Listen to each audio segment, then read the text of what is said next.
अब यह समझना जरूरी है कि यह रिकॉर्ड वोटिंग का मतलब क्या है, किस बदलाव की तरफ है, क्योंकि जब भी वोटिंग परसेंटेज 80 से 90% के बीच या इससे आगे जाता है तो इसे कभी भी मामूली नहीं समझना चाहिए। और खास तौर पर जो है बंगाल में, क्योंकि बंगाल का राजनीतिक इतिहास तो बंपर वोटर और बड़े बदलावों से भरा पड़ा है।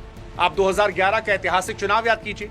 34 साल पुरानी वामपंथी सरकार के पांव ऐसे ही उखड़े थे, तब भी बंगाल की जनता ने बढ़ चढ़ कर वोट किया था और आज भी बढ़ चढ़ कर वोट हुआ है। शाम 5 बजे तक 90%, 93% कहीं पर, और रघुनाथगंज में तो 95%।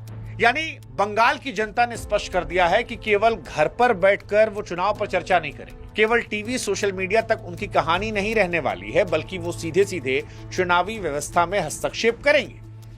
जमीन की हकीकत ये कहती है कि जब भी ऐसा बड़ा वोट परसेंटेज आता है तो किसी मकसद के लिए होता है। अब ये मकसद बीजेपी को लाने का था या ममता बनर्जी को बरकरार रखने का, ये मकसद समझना जरूरी है। क्योंकि आज भी कुछ खबरें आई झड़प की, मुर्शिदाबाद से आई, आसनसोल से आई, मारपीट, बमबाजी, बूथों पर झड़प, ये पहले भी होता रहा, ये आज भी आया, लेकिन इसके बावजूद वोटिंग परसेंटेज कम नहीं हुआ। यानी जनता जो है वो ये मन बनाए बैठी है कि चाहे बम जहां दगे हम बटन दबा के आएंगे। अब ये बटन नाराजगी के लिए है, ये समर्थन के लिए, ये बड़ा दिलचस्प है, क्योंकि 5-7 से ज्यादा परसेंटेज बढ़ा है। बंगाल का वोटर जितना जागरूक है उतना ही खामोश है। इस बार बहुत लोग माइक लगाए, लेकिन किसी भी माइक लगाने वाले को एक क्लैरिटी नहीं है कि ये वोटर गया किधर। अगर ये ग्रामीण इलाकों में बढ़ा है तो इसका मतलब गहरा है, क्योंकि वहां का वोटर शहरी वोटर के मुकाबले ज्यादा रिजर्व रहता है। इस भारी भीड़ ने आज ये साबित कर दिया कि बंगाल की सत्ता का रास्ता रैलियों की भीड़ से नहीं बल्कि पोलिंग बूथ की लाइन से गुजरेगा। अब इसी में कई सारे सवाल आने लगे कि क्या ये SIR का खौफ भी था। आप में से जो लोग नहीं जानते उनको हम बता दें कि इस बंगाल चुनाव में सबसे बड़ा मसला SIR भी है। सर, इस बार के चुनाव में एक ऐसा तकनीकी मुद्दा भी आया जिसकी वजह से वोटिंग परसेंटेज बढ़ा है, वो है sir SIR, special intensive revision. आपको यह जानकर हैरानी होगी कि पश्चिम बंगाल में लगभग 88 से 91 लाख नाम काट दिए गए, और यह बहुत बड़ा आंकड़ा है। पश्चिम बंगाल की कुल आबादी और वोटर बेस का एक बहुत बड़ा हिस्सा, और ये नाम कटे खासतौर पर मालदा, मुर्शिदाबाद, उत्तर दिनाजपुर जैसे बॉर्डर वाले जिलों में, जहां अल्पसंख्यक और मतुआ समुदाय के वोटर पर अवैध नागरिकता के आरोपों के तहत नाम हटाने की कार्रवाई के दावे किए गए। अब 91 लाख वोट अगर कटते हैं तो लगभग 10 में से 1 वोटर जो है वो गायब हो गया। इसने भी एक अजीब सी घबराहट और असुरक्षा का माहौल पैदा कर दिया। लोग इस बार घर से केवल पसंद की सरकार चुनने के लिए नहीं निकले, बल्कि अपनी पहचान और अपना नाम बचाने के लिए भी आए। एक वोटर ने बयान दिया जिसको सुनकर हमको बड़ी हैरानी हुई। उसने कहा कि अगर आज वोट नहीं देते तो ऐसा हो सकता था कल को देश की लिस्ट से हमारा नाम गायब हो जाता, हम बाहरी हो जाते, इसलिए भी हम वोट डालने आए। यानी आज का सबसे बड़ा साइलेंट ड्राइवर SIR बना, जिसने वोटिंग परसेंटेज को 90 के पार पहुंचा। इसका एक दूसरा पहलू भी है कि जो 90 लाख नाम काटे गए, वो 90 लाख वोटर अगर सक्रिय नहीं होते तो ये वोटिंग परसेंटेज को अपने आप गिरा देते। इनमें कुछ मरे हुए होंगे, जो कुछ कहीं और बनवाए होंगे, कुछ फर्जी होंगे। इस वजह से भी वोटिंग परसेंटेज जो है वो ज्यादा बढ़ गया। यानी कुल तौर पर अगर देखें तो मुद्दा केवल प्रशासनिक नहीं बल्कि अस्तित्व का भी है। यही वजह है कि जिन इलाकों में नाम हटाने की प्रक्रिया तेज हुई वहां सबसे ज्यादा वोट डाले गए, जो ये भी साबित करना चाह रहे थे कि वो लोकतंत्र के सच्चे सिपाही होने के साथ साथ इस मिट्टी के नागरिक हैं और उनका वोट उनकी सबसे बड़ी पहचान। ये सिटीजनशिप और आइडेंटिटी का एंगल इस चुनाव को ज्यादा पेचीदा और ज्यादा गंभीर बनाता है। ये वोटिंग परसेंटेज की बात है। अब सवाल है कि इस चुनाव में वोट किस पर पड़ा, मुद्दों की जंग और नारी शक्ति का रुख क्या था। तो देखिए, इस बार पश्चिम बंगाल के चुनाव को केवल रैलियों और भाषण तक सीमित मत रखिए, क्योंकि असली खेला बंगाल में रसोइयों और गांव की चौपालों में लड़ा गया। एक तरफ तृणमूल कांग्रेस की ताकत, उनका मजबूत कैडर, लक्ष्मी भंडार जैसी योजनाएं थी जिसने महिलाओं के एक बड़े वर्ग के हाथ में नकदी पहुंचाई, कैश पैसा, और उन्हें आर्थिक तौर पर सशक्त महसूस कराया। वहीं भाजपा की ताकत उत्तर बंगाल में उनकी मजबूत पकड़ और हिंदू वोटरों की जबरदस्त ध्रुवीकरण थी। लेकिन इस बार का मुकाबला केवल सरकारी स्कीमों पर नहीं बल्कि गहरे सामाजिक और सुरक्षा के मुद्दों पर भी टिका है। संदेश खली में महिलाओं के साथ ज्यादती, RG कर मेडिकल कॉलेज में हुई दिल दहला देने वाली घटना, और सरकारी नौकरियों में घूस के बदले घोटाले वाले मैटर जो है वो एंटी इनकम्बेंसी फैक्टर को भी तैयार कर रहे थे। अब देखना यह होगा कि TMC का मजबूत बूथ लेवल कैडर, जो बंगाल में अपनी मैनेजमेंट स्किल के लिए जाना जाता है, क्या इस भीड़ को मैनेज करके अपने पक्ष में वोट डलवा ले गया? यह सवाल बड़ा जबरदस्त है। क्या वो उस गुस्से को रोक पाएगा जो सुरक्षा के नाम पर बंगाल में लोगों के थे?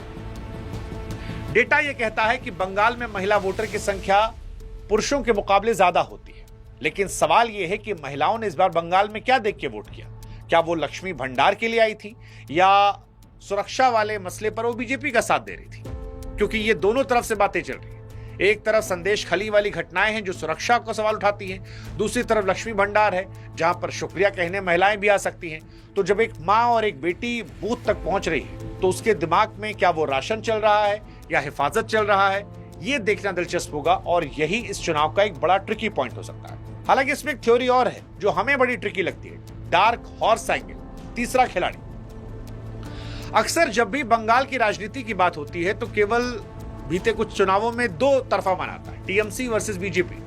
लेकिन इस बार की भारी वोटिंग के पीछे लेफ्ट कांग्रेस गठबंधन और नौशाद सिद्दीकी की आईएसएफ का डार्क हॉर्स एंगल भी इग्नोर नहीं कर सकते। कांग्रेस और लेफ्ट के बीच तालमेल को लेकर शुरुआत में संशय था, लेकिन मुर्शिदाबाद और मालदा जैसे उनके पुराने गढ़ों में उनकी मौजूदगी आज भी वोट शेयर को प्रभावित करने की क्षमता रखती है। दूसरी तरफ आईएसएफ का उदय अल्पसंख्यक वोटों के ध्रुवीकरण में एक नई चुनौती पेश कर रहा है। अगर इन पुराने वामपंथी और अल्पसंख्यक बाहुल इलाकों में मतदान का प्रतिशत अचानक बढ़ा है तो सीधा सवाल यह भी है कि किसका खेल बन रहा है, किसका खेल बिगड़ रहा है। एक लॉजिक ये भी है कि अगर थर्ड फ्रंट का वोटर वापस पुराने घर की तरफ लौट रहा है तो ये सीधे उन सीटों पर समीकरण बदलेगा जहां अब तक टीएमसी एक तरफा जीतती थी। अगर अल्पसंख्यक वोटरों का बंटवारा होता है तो इसका फायदा भाजपा को उन सीटों पर मिल सकता है जहां त्रिकोणीय मुकाबला कड़ा है। अगर वामपंथी वोटर जो पिछले चुनाव में भाजपा की ओर शिफ्ट हुए थे वो वापस लौटता है तो हो सकता है कि भाजपा को और झटका लग जाए। ये जो 90% के बीच वोट पड़े हैं उसमें खामोश और वैचारिक वोटर का भी हाथ है, जो ना तृणमूल की राजनीति से खुश है और ना भाजपा के हिंदुत्व वाले एजेंडे से पूरी तरह सहमत। ये त्रिकोणीय संघर्ष इस चुनाव को इतना जटिल बना रहा है कि 4 मई के नतीजे किसी की तरफ भी बड़ा उलटफेर कर सकते हैं और इन सब के बीच एक सबसे बड़ा उलटफेर कर सकता है माइग्रेंट वर्कर। पश्चिम बंगाल की राजनीति में उत्तर और दक्षिण का मिजाज हमेशा से अलग रहा है। उत्तर बंगाल के जिलों में भाजपा 2021 में मजबूत थी, इस बार फिर से जोश दिखा रही है। पोलिंग बूथ पर भारी भीड़ भी देखी गई, लेकिन माइग्रेंट वोटर जो है वो वहां बड़ा मजबूत है। ये वो वोटर है जो बंगाल से निकलकर देश भर में काम करने के लिए नौकरी की तलाश में मुंबई, केरल जैसे राज्यों में रहता है। इस चुनाव की खास बात यह है कि हजारों किलोमीटर दूर से ट्रेन पकड़कर बसों में धक्के खाकर ये वापस लौट रहे हैं। इनके घर वापस आना केवल पारिवारिक मिलन नहीं बल्कि राजनीतिक होम मेकिंग है जो सीधे तौर पर इस चुनाव को प्रभावित कर रहा है। अब अगर ये वोटर अपने साथ गुस्सा, राशन कार्ड की समस्याएं, प्रवासी होने की पीड़ा लेकर आए तो ममता को परेशान कर सकते हैं। सवाल ये है कि इन्होंने किधर दी, इनको कौन बुलाया? ममता दीदी बुलवाई थी या बीजेपी वाला बुलवाया था? जो बुलवाया था उसकी बल्ले बल्ले हो सकती है। मालदा, मुर्शिदाबाद, उत्तर दिनाजपुर जैसे जिलों में पलायन ज्यादा होता है, वहां प्रवासियों की वापसी गेम चेंजर हो सकती है। अगर ये वोट बैंक बदलाव के पक्ष में गिरता है तो दक्षिण बंगाल के किलों को बचाना सत्ताधारी दल के लिए मुश्किल हो सकता है। लेकिन दिलचस्प होगा कि ये वर्ग किस पार्टी की तरफ जाता है या इन दोनों के अलावा ये कहीं और अपनी राय रख रहा है। कुल मिलाकर 89.93% का जनादेश जो है उस पर 4 मई की निगाह रखनी पड़ेगी, क्योंकि जमीनी हकीकत का सार यही है कि बंगाल ने अपना फैसला सुरक्षित कर लिया है। 152 सीटों पर लगभग 90% वोट पड़े हैं और यह संख्या केवल एक आंकड़ा नहीं है, यह बंगाल की भविष्य की दिशा तय करने वाला जनादेश है। कुल मिलाकर समझ में आता है कि चाहे एसआईआर खौफ हो, नारी शक्ति का मौन विद्रोह या प्रवासी मजदूरों का हिसाब किताब, ये सब मिलकर एक ऐसी पहेली बना रहे हैं जो सुलझाना फिलहाल किसी एग्जिट पोल के लिए आसान नहीं है। इस महासंग्राम की समरी बिल्कुल साफ है कि जनता अगर 90% घर से बाहर निकल रही है तो ये संदेश दे रही है कि केवल नारों से नहीं बहलाया जाएगा। ये वोटिंग परसेंटेज वोटर की ताकत है जो बिना शोर शराबे के अब इतिहास लिख रही है। 4 मई को जब वोटों की गिनती शुरू होगी तो क्या नया राजनीतिक सूरज निकलेगा या फिर दीदी का किला और ज्यादा अभेद होगा? 152 सीटों का तूफान किसका राजनीतिक भविष्य रोशन करेगा, किसका खेल बिगाड़ेगा, ये बड़ा दिलचस्प होगा। तो हमारी कोशिश थी विश्लेषण किया जाए। आप बताइए ये विश्लेषण आपको कैसा लगा, क्योंकि हवाबाजी तो चारों तरफ मार्केट में हो ही रही है। उनके बीच में बंगाल को आपने कितना समझा हमारे वीडियो से? अच्छा लगा तो कमेंट सेक्शन में बताइए। किसकी सरकार आ रही है, आपको क्या लग रहा है, आप किस क्षेत्र से हैं, आपके बंगाली दोस्त क्या कह रहे हैं, किसकी हवा बनी हुई है? बताइएगा, हमें भी कीजिएगा। और 4 मई को अब की बार बंगाल में टीएमसी का फूल उगेगा या कमल या कोई और, किसके साथ खेला होगा?